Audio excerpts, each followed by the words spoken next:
Madhu. మధువా? Influencer. Madhu అంటే నేనే, Bezawada బేబక్క Madhu. Okay sorry, మీ పేరే రాశారు మా వాళ్ళు. నన్నే అడిగిందిరో. మధు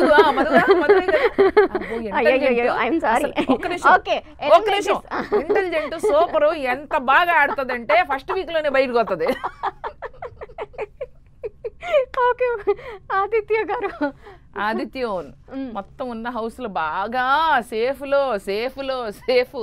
సేఫెస్ట్ గేమ్ ఆడుతున్నారు. మీరు అంత సేఫ్ గా ఆడితే మిమ్మల్ని సేఫ్టీ లాకర్ లో కూర్చోబెడతారు చెప్తున్నా నేను. సేఫ్.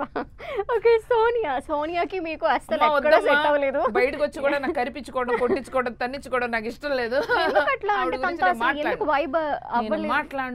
నేను మాట్లాడను అక్కడ నాకు పడిన అక్షంతలు, అక్కడ నాకు పడిన ఈ చాలమ్మా. మాట్లాడినా మీరు ఇట్లా చూడకండి అక్క, అన్కంఫర్టబుల్ అవుతుంది. వేసారా అది? ఇట్లా చూసినా కూడా మీరు ఇట్లా చూడకండి, నాకు అన్కంఫర్టబుల్ అవుతుంది, మీరు అట్లా చూడొద్దు. మామూలుగా చూసిన నాకు ఆ అమ్మాయి ఏదో చెప్పింది గేమ్ లో, తెలంగాణ లాంగ్వేజ్ లో మాట్లాడితే నేను ఆంధ్ర నుంచి వచ్చినాను కదా, నాకు అర్థం కావట్లేదు. సో ఇట్లా చూస్తున్నా, మీరు ఇట్లా చూడకండి, నాకు అన్కంఫర్టబుల్ అవుతుంది. నేను అన్నా నువ్వేదో చెప్పావు కదా, నాకు అర్థం కాక చూస్తున్నాను, ఇందాక ఏం చెప్పావు అన్నా. అది అంత ప్రతి ఇది కుట్టేస్తుంది అక్కడ జనాలు. మీరు అంటే ఎమోషనల్ రోలర్ కోస్టర్ తో తను ఉంది అంటే ప్రతిదానికి అలా హై వెళ్తుంది, అలా లో వెళ్తుంది, అలా ఏం లేదు. తను మన ఎమోషనల్ రోలర్ కోస్టర్ చేస్తుంది. తను చక్క కామ్గా ఇలా కూర్చొని అందరినీ అబ్జర్వ్ చేస్తుంది. అబ్జర్వ్ చేసి ఎవరెవరికి ఎప్పుడు ఇవ్వాలో రేషన్ ప్రకారం అన్ని ఇచ్చేస్తుంది. మీకేమిచ్చింది? నాకు చాలా ఇచ్చింది, అందుకే బయటకు వచ్చా. నాకు ఇచ్చిందిగా ఎలిమినేషన్. చాలు సార్, చాలు నాకు. ఇంకా యష్మి, నాగార్జున సార్ నేను ఆడలేను సార్, సరే ఎలిమినేట్ మీ సార్ అన్నా, అంతే. కట్ చేస్తే బేబక్క యు ఆర్ ఎవిక్టెడ్. అది మీమ్స్ వస్తున్నాయి ఇప్పుడు. నేను అంటాం ఆ ఎవిక్షన్ కరెక్ట్ గా అదే ఎపిసోడ్ లో చూడలేదా? నేను సార్ ఈ బీపీ టెన్షన్ నా వల్ల కాదు sir, please eliminate me sir, Nagarjuna sir అన్న. కట్ చేస్తే ఒక గంటలో బేబక్క యు ఆర్ ఎవిక్టెడ్. అది కామెడీ. యష్మి కూడా. యష్మియా నాకెందుకో ఫస్ట్లో అయితే అలా అనిపించింది. మరి మేబీ వీళ్ళంతా సీరియల్లో ఫ్రెండ్స్ కాబట్టి కొంచెం ఏదన్నా ఇన్ఫ్లుయెన్స్ కొద్దిగా ఆ ఫ్రెండ్షిప్ ఫేవరిజం చేసుకుంటున్నారేమోనని. తన ఆట ఇంకా ఏంటి అన్నది ఎవరికి అర్థం కావట్లేదు. అర్థమయ్యేలా చేస్తే బాగుంటుంది. అర్థం కావట్లేదు తను.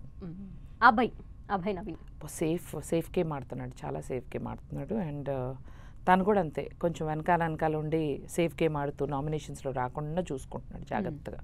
అందుకని తను లేడు కదా, ఫస్ట్ వీక్ నామినేషన్ లేవు, సెకండ్ వీక్లో కూడా లేడు అనుకుంటా. అభయ్ నవీన్ లేడు కదా. అదే నిఖిల్, తను మంచి స్ట్రాటజీతో వచ్చిన very strong player. Okay Shekhar Basha, ఆయనకి నాలాగే మేమందరం ఒకటే బ్యాచ్, కౌలు చెప్పుకుంటూ లొల్లాయిగా సరదాగా తిరుగుతూ అప్పుడప్పుడు ఆయన పంచులేస్తాడు సరదాగా. వెరీ గుడ్ ఎట్ హార్ట్, మంచి మనిషి. కాకపోతే ఆయనకు కూడా అక్కడ హౌస్లో ఇప్పుడు ఏం తోచదు, ఒక్కోసారి పిచ్చెక్కిపోతుంది. ఆయన గోక్కుంటా జుట్లు అనుకుంటూ పాప ఆయనలో ఆయన మాట్లాడుకుంటూ తిరుగుతున్నాడు.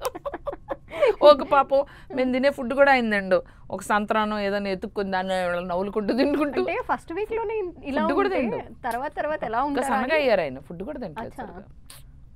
ఓకే నాగమణికంట, తను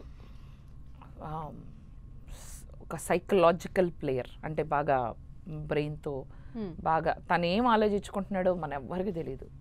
just keep getting surprised. I want you all to get surprised. Okay. And వీళ్ళ గురించి వదిలేస్తే బిగ్ బాస్ నుండి బయటకు వచ్చిన తర్వాత మా టీవీతోనే సైన్ చేయించుకొని టైఅప్ అయ్యి ఒక 1 year or 6 months ఏదో ఉంటుంది కాంట్రాక్ట్, మా టీవీకి సంబంధించిన ప్రోగ్రామ్స్ మాత్రమే చెయ్యాలి అనేది కొన్నిసార్లు విన్నాం ముందు సీజన్స్ వాళ్ళు చెప్పిన దాని ప్రకారం. మీకేమన్నా అలాంటి ముందే ఏమన్నా చెప్పారా? అంటే స్టాండర్డ్ అగ్రిమెంట్ ఏది ఉంటుందో అదే ఇచ్చారు అందరికి. సో అది అప్పుడు బాగా హడావుడిలో ఉండే. సో మేబీ అలాంటి అగ్రిమెంట్, ఐ థింక్ అలాంటిది ఏదో చదివినట్టు గుర్తు. ఇప్పుడు ఏదైతే అదే చేద్దాం అంతే. అదిరిపోలా ఇంటర్వ్యూలు అయితే ఇవ్వద్దని నేను రాసలేదు, సో ఇవ్వచ్చు, ఇచ్చుకోవచ్చు, పర్లేదు. అవి విచ్చలవిడిగా ఇచ్చేయండి అన్నారా? అవి కూడా ఏం చెప్పలేదు. కంటెంట్ ఎవరు రాస్తారు? మీరు చెప్తూ ఉంటారు కదా ఏదో ఒకటి డైలాగ్.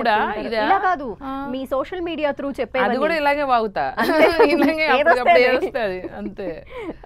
నేనేం మాట్లాడినా ఒకసారి అంటారు, అబ్బా నువ్వేం చెప్పినా కంటెంట్ గా ఉందని, అక్కడే కంటెంట్ డెవలప్ అయినా. ఇప్పుడు సింగిల్ కెమెరా కదా, ఇది కూడా అన్నారనమాట. అంటే సోషల్ మీడియా ఇన్ఫ్లుయెన్సర్స్ ఎవరైతే ఉంటారో వాళ్ళందరికీ ఆల్రెడీ స్క్రిప్ట్ ఎవరో ఒకరు రాసిస్తారు వెనకాల, అందుకని వాళ్ళు లోపలికి వెళ్ళిన తర్వాత కూడా రాసిచ్చారు. అదే తర్వాత తెలిసింది ఏమి రాసి ఇవ్వలేదు. నా స్క్రిప్ట్ ఏమి చేయకుండా ఉంటామే నా స్క్రిప్ట్. ఓకే, ఇంకొన్ని ఇంకా చాలు చాలండి, మా ఇంటికి వెళ్ళాలి ప్లీజ్ సార్, చూడండి సార్ వీళ్ళు నన్ను బంధించారు సార్, ఒక కాఫీ ఇచ్చి ఏమన్నా వచ్చింది గిఫ్ట్ కూడా ఇవ్వలేదు.